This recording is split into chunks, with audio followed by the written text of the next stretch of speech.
Францускиот весник Либерасион обвинува дека еврокомесарот дозволил странски лобисти да го носат на скапи вечери на ловечки излети, без да го пријави тоа во телата за транспарентност на Унијата. Според весникот, Хан, кој е комесар за буџет и администрација, бил дел од ловечка забава во декември 2015 која ја платило белгиското лоби на сопственици на земјиште, а во јуни оваа година тој 3 пати се сретнал со австриската представничка во комисијата на ревизори Хелга Бергер, која потоа сметките од вечерата ги проследила за наплата до ревизорската комисија. Весникот Либерасион пренесува дека Агенцијата на Европската унија за борба против измами, ОЛАФ, отворила прелиминарна истрага против Хан за овие обвинувања, но таа веднаш била откажана под притисок на комисијата и одредени земји членки. Од кабинетот на Хан велат дека наведените средби биле дел од редовната размена, што тој ја имал со представници на институции, а дел пак биле приватни состаноци.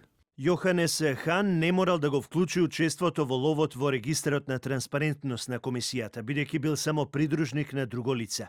Вечерите биле приватни и нема никаква врска со дискусијата и спроведувањето на политиките на Европската унија. Изјави за француските медиуми портпаролот на еврокомесарот.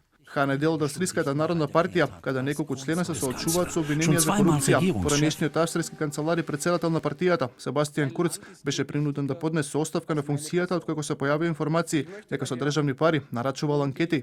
Оставка најави Александар Шаленберг, кој беше именуван за негов наследник.